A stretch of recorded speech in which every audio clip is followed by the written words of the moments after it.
Europe 1, 8h31. Vous avez entendu ce matin sur Europe 1 notre Premier ministre Jean-Marc Ayrault nous parler de la TVA et des économies prévues pour 2014. Laurent Guimier, bonjour. Bonjour Thomas. Vous avez passé tout ça à la moulinette du vrai faux de l'info de la matinale. Oui, j'ai vérifié 3 affirmations de Jean-Marc Ayrault. On a beaucoup parlé des retraites, mais effectivement, il a beaucoup insisté sur le fait que lui, contrairement à la droite, il savait tenir les comptes. D'abord, du côté des recettes, il a confirmé bien sûr que la TVA allait augmenter légèrement. C'est de 19,6 à 20% le 1er janvier prochain. Et là, il a rappelé que la gauche avait commencé par la baisser en arrivant au pouvoir. Écoutez. D'abord, la TVA va passer de 19,6 à 20. Et je rappelle que nous sommes arrivés, elle était à 21,2 décidée par le gouvernement précédent. Donc nous l'avons baissée. Elle était à 21,2. Oui, parce que là, on joue un peu sur les mots. On ne joue pas sur les mots. Nous avons baissé la TVA, dit Jean-Marc Ayrault, en arrivant au pouvoir. Alors c'est simple, c'est vrai ou c'est faux ? C'est faux. En tout cas, il joue franchement sur les mots, comme le dit Marie Drucker qu'on entend. Qu'est-ce qui s'est passé ? Souvenez-vous, début 2012, Sarkozy et Fillon ont une idée simple. En fait, ils copient les Allemands surtout. D'un côté, on augmente massivement la TVA, et puis de l'autre, ça permet de baisser les charges des entreprises. Ça s'appelle la TVA sociale.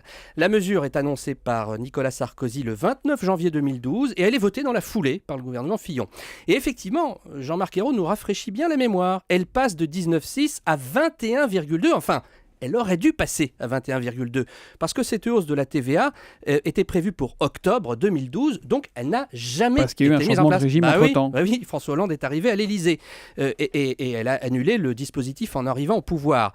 De là à dire qu'il a baissé la TVA, comme il a dit hier soir, je trouve que c'est un peu tiré par les cheveux. Deuxième affirmation sur la TVA qui a choqué pas mal de monde, enfin qui a surpris beaucoup de gens. Copé mettra la TVA à 24% si la droite revient au pouvoir. D'ailleurs, il a dit ça, c'est du vrai matraquage fiscal. En fait, là aussi, c'est faux. Le patron de l'UMP veut récupérer 20 milliards d'euros de TVA. J'ai fait le calcul cette nuit parce que c'est pas si évident que ça. Oui. Pour récupérer 20 milliards en TVA, elle doit monter à 22%, plus 2%, et pas à 24%. Donc là, c'est pas vrai non plus. Autre affirmation du Premier ministre hier soir, il a dit qu'il était le premier chef de gouvernement à faire autant d'économies sur les dépenses de l'État. Est-ce que c'est vraiment la première fois ? Oui, si c'est 10 milliards d'économies, ce sera effectivement la première fois qu'un gouvernement se serre autant la ceinture. Alors, petite précision quand même au passage, sur ces 10 milliards, il y en a 7 qui seront grignotés automatiquement par la hausse des dépenses, notamment la masse salariale. Il n'y a pas d'augmentation générale des fonctionnaires, mais il y a des augmentations ponctuelles.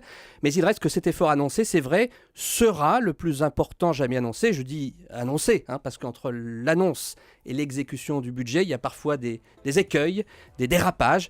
Mais là, je fais confiance à la Cour des comptes pour veiller au grain. Le vrai faux de l'info, c'est tous les matins à 8h30 en direct avec Laurent Guimier sur Europe 1.